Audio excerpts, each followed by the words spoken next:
Some sacrifices are now going to have to be made in the prospect pools.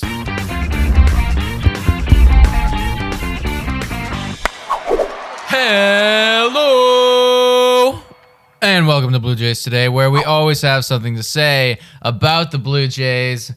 I'm your host, Nicholas Blaylock. And I'm your host, Adam Peddle, and today we're going to be asking the question, should we, the Toronto Blue Jays, trade for Luis Castillo from the Cincinnati Reds, and what will it take to get him? I'm going to pause you before you get in. I like the way that you said that, because it was like, you started off by saying, like, should we? And it really sounded like you were talking like Adam and Nick. Like, should we, Adam and Nick, should we acquire Luis Castillo? But good follow-up by saying Toronto Blue Jays. Yeah, we would run the Toronto Blue Jays if we could. But unfortunately, we are stuck here in a quarantine building. It's an exaggeration, but it has felt like that for the last little while. That should really be the goal of this podcast, guys, to one day have us run and manage the Toronto Blue Jays. And we will tell you why we would make a trade for Luis Castillo. But before we get into it, guys, make sure to hit that subscribe button, drop a comment, drop a like, hit that notification bell button too, so you can always get updates. We're getting closer and closer to spring training. Lots of stuff coming soon. But before we get to spring training, I think we need another starting pitcher. Hell yeah, we need another starting pitcher, bro.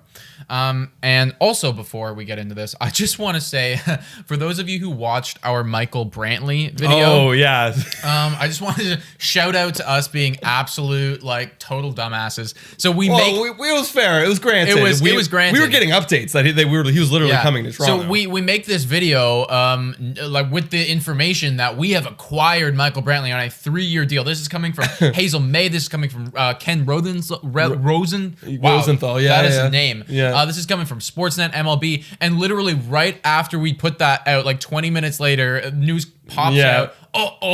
No Michael Brantley. And then 20 minutes later, he's on the Astros. So apologies for that. I mean, I hope you enjoyed anyways. Yeah, it was fun. The thought was fun while we had him. So Luis Castillo, guys, we obviously, getting Michael Brantley would have been nice.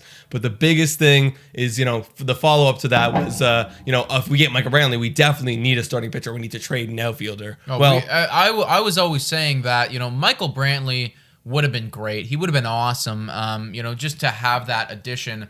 But number one priority, especially after we got Springer, was to acquire another starting pitcher. Mm-hmm. Now, that could have been, or it still can be, through free agency, and it still can be through trading. We've only seen this offseason, majority of the signings and the big deals, big names that move around for pitching have been through trades with Darvish and Snell and Kluber got signed. Or no, who Lance Lynn for the White Sox. Yep. So why can't we make a trade? Yeah, no, I think we can. And that's the thing, man. You got the White Sox and you got the Padres, who I've always said are in similar positions to us, going out, making deals, trading prospects.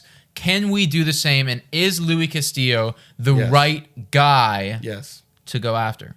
I'm going to say yes, and I'm going to explain why. Go. Look, 4 years he's pitched in the league. He's at 28 years old. That's prime time cusp around the horizon. Just entering prime time. Exactly. We're now going above the horizon, entering our prime time. And his career stats, he has a 3.62 ERA, a 1.16 WHIP, and a strikeout per 9 of 10. He's been unreal. Luis Castillo is a classic fastball changeup pitcher. He will attack with the fastball and sinker, and he'll wipe you out. The lefties, especially with the changeup, and he also has a bit of a slider that he likes to use to righties. He'll attack sinker slider to righties, four-seam fastball, changeup to lefties. He's been doing this his whole career. However, he does get into a little bit of trouble when it comes around the fifth inning, around the third time through the lineup. So he has a career ERA. Then he'd be coming on to the right team. Then. Exactly. We got the manager for you if you have trouble getting through the third time around the lineup. That's what you're alluding to there. But he's perfect in the sixth inning in 2020. So interesting, yeah. I was also looking at him, and one thing I want to comment on was, yes, he's 28, which is awesome. But we've also noticed his numbers get better as time has gone on. In I believe it was 2018, he pitched for a 4 ERA, and then that dropped down to like 3.4, and then that dropped down again to like 3.2 last year. And it's just always, he's been improving, and you see this with pitchers where it's like they don't typically become their elite selves until they turn 28, 29, 30, you know? Like, Exactly. And he's just entering prime time right now, and we'd still have him if we traded for him for 3 years. Exactly. And like we have pitching prospects coming, but again, that's not going to be they're not going to be a legitimate major league factor for maybe another 5 years. Right. So we truly do need guys to bridge us over. And would Luis Castillo make that fit to be a bridge player? Well, he's got 3 years left on his contract. He's got this year at $4.2 million and then two arbitration years after. Right. So I mean, he'd be a great number 2. Ryu, him, and then the prospect of Nate Pearson, or maybe we trade for one more, and then like Roark. You know, I think that's a great rotation for us to stay competitive. I do think that Luis Castillo, you know, rather than even being a bridge guy, like I think that he could be a certified stud. You know, I think that this guy could be somebody who, you know, if he continues like 3.2 ERA, even if he did that for the rest of his whole time with us, is amazing. Yeah. And, you know, like when you're talking about the guys that we have right now, even if he was to regress and maybe pitch for a 3.5 ERA, well, that is way better than what I think we can expect from Roark or Trent Thornton or Robbie Ray, even Nate Pearson for a couple years, you know? So this is a guy who could be really good for us getting deep into those postseason runs. Oh, absolutely. One thing I want to touch on, though, is, you know, Cincinnati knows this. They know that they have a young guy, or you know, I guess getting out of the young era now, but getting into his prime time. They know that they have a prime pitcher on a good deal. Why would they get rid of him? I think they're looking to rebuild. They've made it clear, you know, whether it be through their actions, you know, not signing people back, they're looking to rebuild. So they're looking to really sell any tools. And again, he's coming up on his arbitration years, right? You know, is he, you know, he's going to start getting more and more expensive. And if you want to trade someone now, this is quality time to get a boatload of prospects back. They will, and right? That's the thing. I don't think that Luis Castillo would be cheap. And I also think, I was reading an article and I thought this made a lot of sense, is you're right. I think that the Reds are rebuilding. Yeah. And I think that they're going to want to dump some cap on us. Yeah. And I think that we may need to, if we're going after a deal like this, look at potentially adding on somebody like a Mike Moustakas, right, who costs about $50 million for the next 3 years to make it worth their while. Because not only do they want to, you know, get a lot of good prospects for this, but they do want to dump some of that cap so that they can start that rebuilding process and get to be kind of like we are with so much cap space and a lot of prospects. Yeah, I wouldn't mind a Mike Moustakas. You know, he could play third base. I wouldn't mind a Mike Moustakas either. I like Mike Moustakas. You know, I don't think he's going to, you know, blow up and take our club to the next level, but I think that he could definitely slot into that lineup.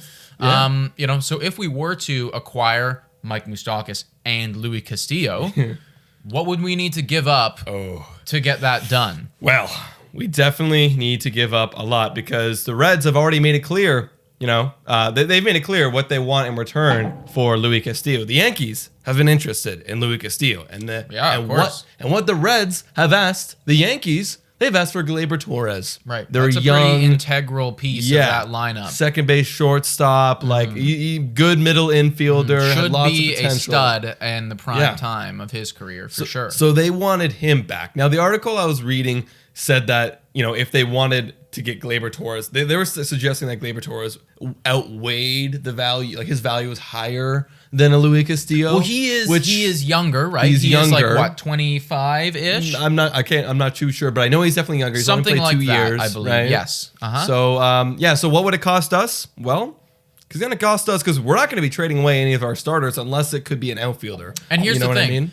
Like, I was thinking, well, I mean, who's on the trade block right now for us? We've said it before. It is Randall Grichuk. Right. But they don't want Randall Grichuk. No, they don't. They don't want a guy who is exactly what he's going to be for a lot of money. Like, that's what they already have. They already have that in Mike Moustakas and Castellanos and Suarez. You know, they want cheap guys. They want a Gurriel. They want Gurriel. And they would want prospects. Exactly. Right. So if we give Gurriel, that's a big part of that, like, kind of like bar that you need to fill up that fucking fucking value bar.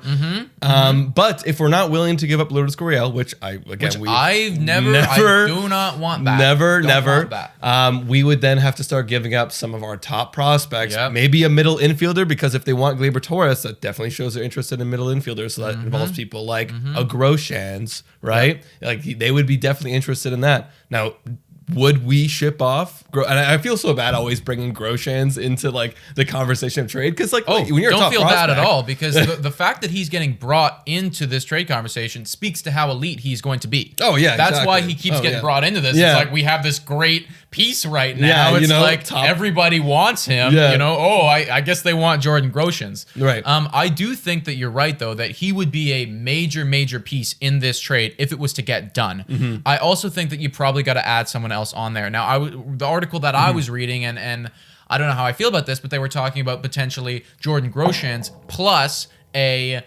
Woods Richardson, or Elvis Martinez, Alejandro Kirk, one of those guys, and then maybe like a later like top 20 prospect or something like that. That's a lot of capital to be giving up for a guy. Yeah. Do you think that return that Luis Castillo would provide to us is enough to get that deal done? See, the deal is literally you're talking about Jordan Groshans and like a Martinez, they're not playing for us right now. No, they're not. And it's kind of hard to squeeze them into our current roster of position players. That is true. So what we need is starting pitching. And if we can get Castillo and we can guarantee we get him for the next 3 years, I would say it would be a great deal. Right. Yeah, because you are right though. This is a position of need for us. Yeah. Absolutely. I think it's like I don't want to give up Simeon Woods Richardson is the thing because I know that we need him too. Right. But at the same point, you don't want to be giving up Jordan Groshans and another top infield prospect because then it's like, oh well, we're giving up so much infield. So I'm interested to see if something like this was to get done, where the Jays would try to navigate this, like what sort of prospects are on the block for us. I guess if we had to give up Woods Richardson, that's just what we have to do. Yeah. And now the rotation is very clearly going to be Ryu, Castillo, Pearson, and we're going to just need to hope that those guys get the job done. And maybe we get lucky, we sign a Walker, and we're rolling. Yeah. I feel like, this kind of sparked something in my mind where it's like, this whole time we've been in a definite rebuild mode, protect the prospects. We're not trading any off. Sure. If anything, they're going to be very limited. But we just signed George Springer and Kirby Yates saying we're ready to make a run in the postseason. So that is what that's saying. That's saying that we're ready to go. If we're ready to go, some sacrifices are now going to have to be made in the prospect pools. Would you trade Austin Martin? Oh, I feel like I wouldn't because that's a down the line kind of thing. Austin Martin, buddy. You know what I mean? That's tough. Would I trade Austin Martin? Would I trade him for Luis Castillo? Is that what you're asking?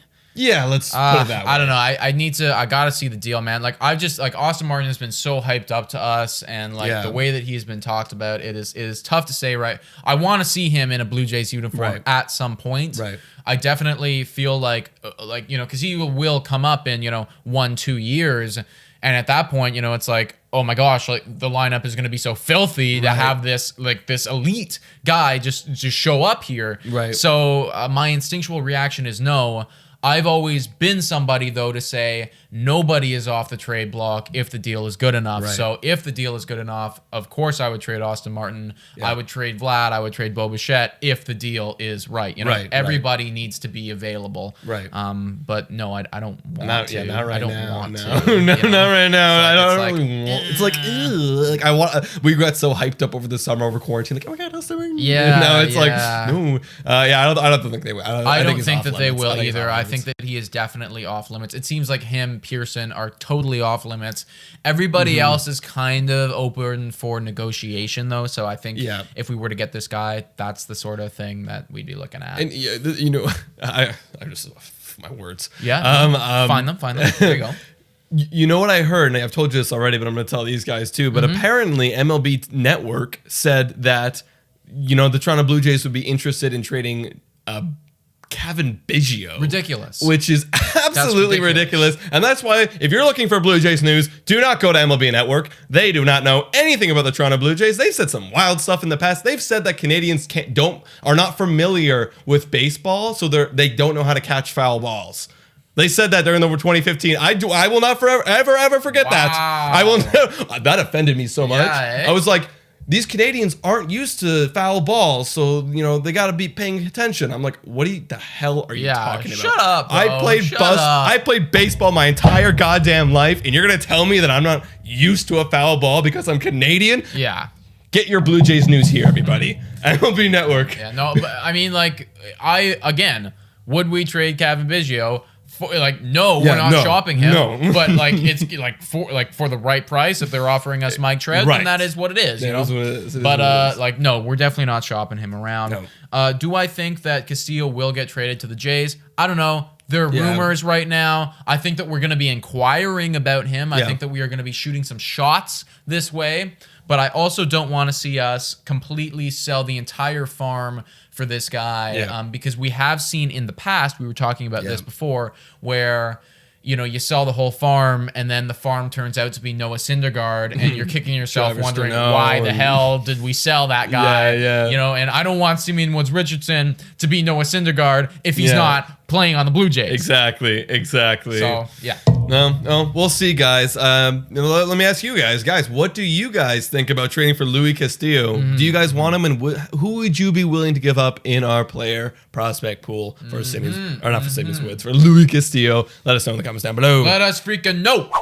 You can also check us out on Spotify, Breaker, Anchor, Radio Public, and Google Podcasts. Also, make sure to ring the notification button, subscribe, follow us on Instagram. We are always popping off on there, and Patreon, $3 a month. We will answer your question. We'll be answering one soon, actually. Yes, we will.